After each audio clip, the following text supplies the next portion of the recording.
Oh, hello. You're on time. How perfect.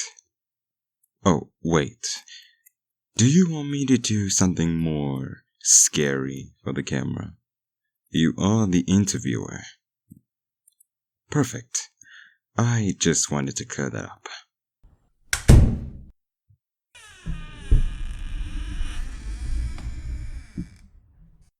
Aha! Welcome, little mortal, to my abode. Those who enter dare not leave again with all of their blood. Was that good? Great.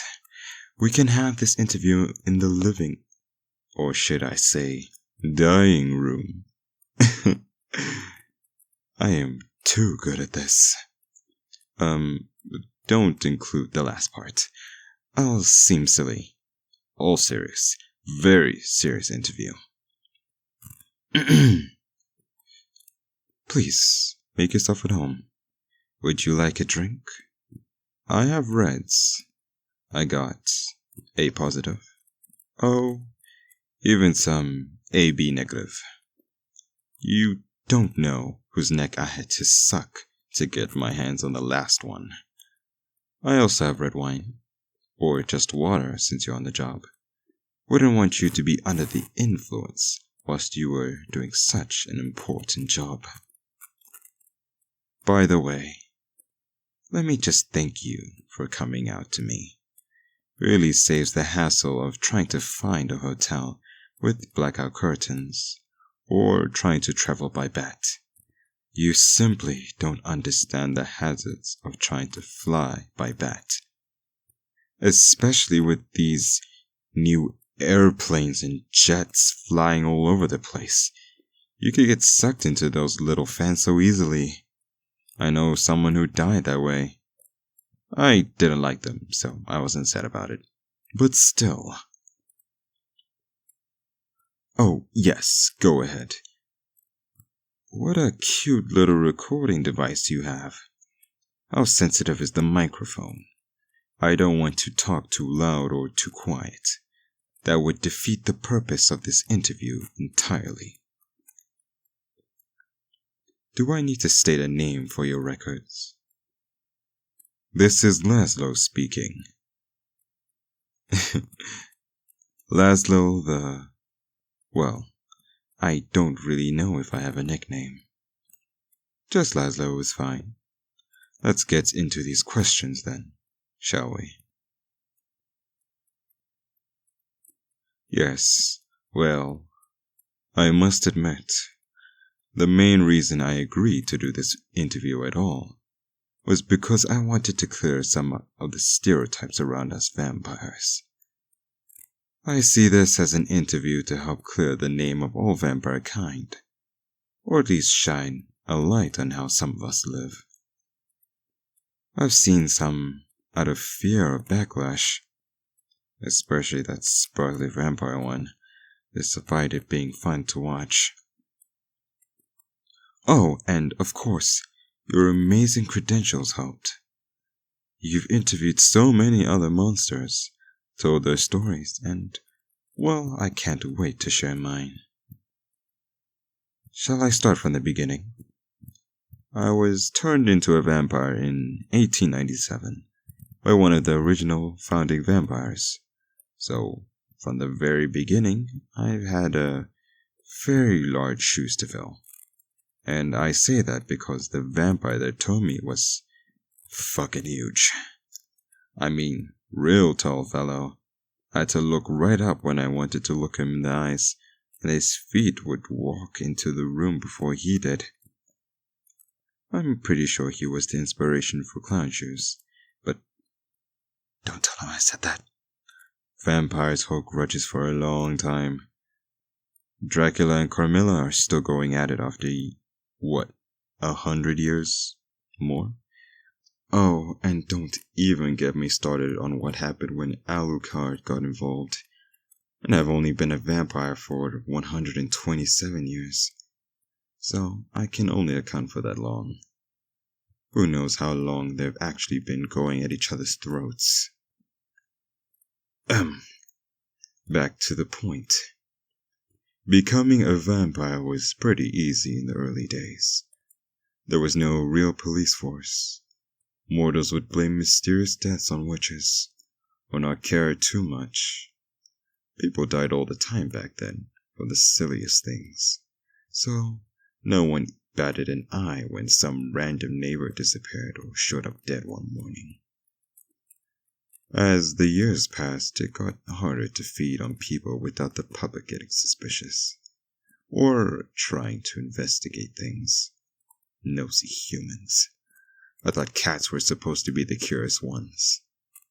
But after a somewhat functioning police force was made, vampires had to be more sneaky, biting from not just the neck, covering the bite wounds with other wounds, like cutting heads or arms off, or just disposing of the bodies, but that was too much hassle.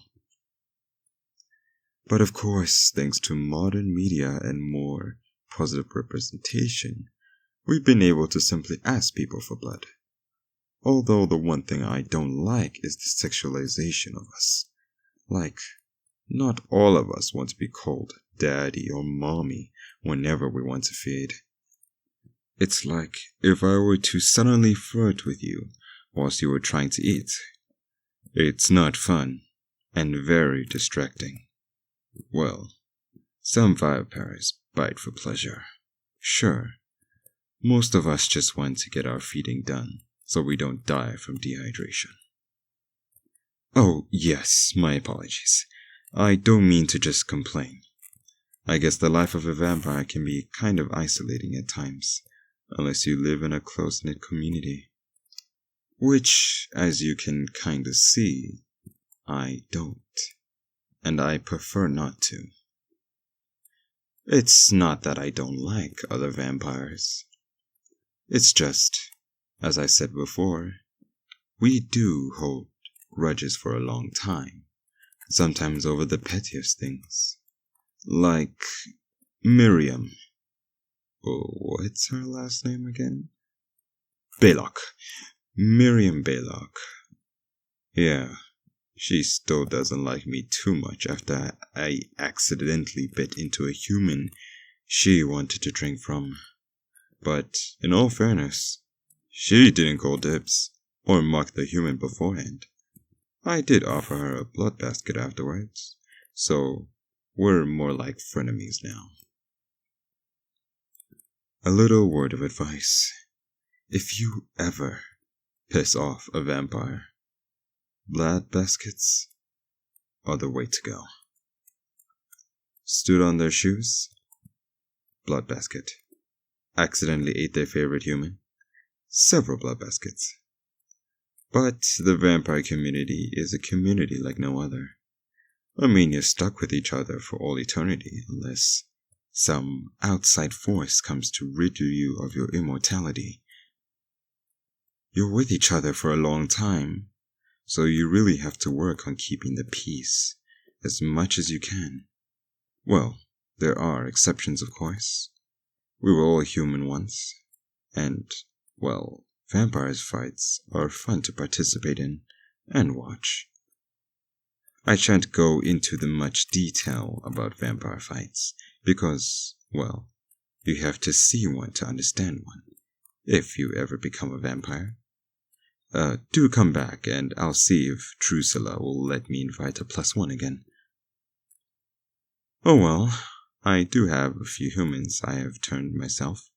Not many, but a few. I'm not too fond of the idea of being in command of so many vampires. I only turn those who have no other options.